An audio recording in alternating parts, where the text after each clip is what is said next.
السلام علیکم ورحمۃ اللہ وبرکاتہ۔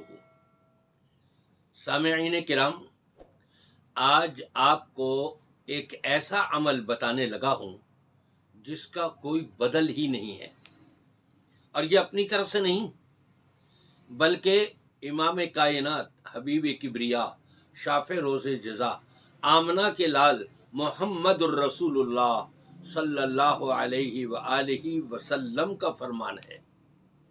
حضرت ابو امامہ رضی اللہ تعالیٰ عنہ نبی پاک صلی اللہ علیہ وسلم کے پاس تشریف لائے اور کہتے ہیں، قلت، میں نے کہا کہ اللہ کے رسول صلی اللہ علیہ وسلم، قلت یا رسول اللہ مرنی بعمل،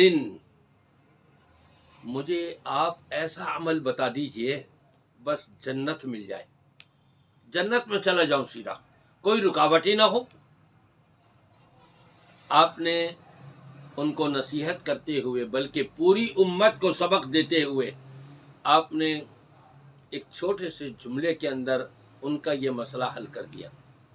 آپ نے فرمایا علیک بالصوم، روزے رکھو، فإنہ لا عدل لہ،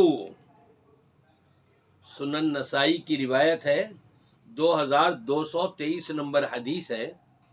نبی پاک صلی اللہ علیہ وسلم فرماتے ہیں روزے رکھو، اس لیے کہ اس کا بدل تو کوئی عمل ہے ہی نہیں۔ آپ کو شاید اہمیت پورے طور پہ نہ معلوم ہو سکے، یہ وہ عمل ہے، فرشتوں سے کہہ دیا نماز کا اتنا ثواب لکھو، صدقے کا اتنا ثواب لکھو، عمرے کا اتنا ثواب لکھو، حج کا اتنا ثواب لکھ لو، قرآن پاک کی تلاوت کا ہر حرف کے بدلے میں 10 نیکیاں لکھ لو، سارے کچھ اعمال کا بتا دیا گیا۔ لیکن جب باری آئی روزے کی، فرشتے بے بس ہو گئے، کیا لکھیں؟ رب نے فرمایا فَإِنَّهُ لِي وَأَنَا أَجْزِي بِهِ، روزہ تو بندے نے صرف اور صرف میرے ہی لیے رکھا تھا، جب میری بارگاہ میں آئے گا میں اس کو اجر و ثواب سے خود مالا مال کروں گا۔ اللہ اکبر۔ بادشاہ وقت، حاکم اعلیٰ، شہنشاہ دو جہاں، رب العالمین اپنے دست مبارک سے اجر و ثواب عطا فرمائے گا، کچھ کم ہوں گے کیا؟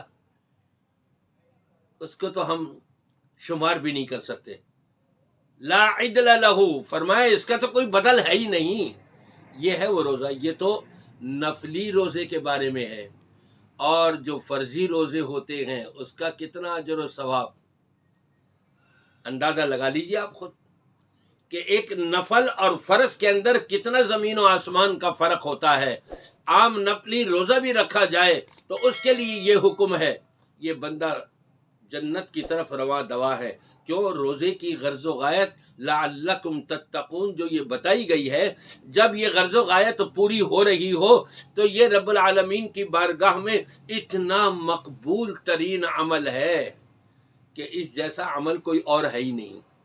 تو میرے بھائیوں دوستوں، یہ رمضان المبارک کے مہینے میں تو ہم فرضی روزے رکھ رہے ہیں، پورے سال بھی ہم کو چاہیے گاہ بگاہ ہم روزے رکھتے رہا کریں، بلکہ اللہ کے رسول صلی اللہ علیہ وسلم نے تو فرمایا ہر مہینے میں چاند کے حساب سے 13، 14 اور 15 کا روزہ رکھو گے، پورے مہینے کے روزوں کا اجر و ثواب ملے گا۔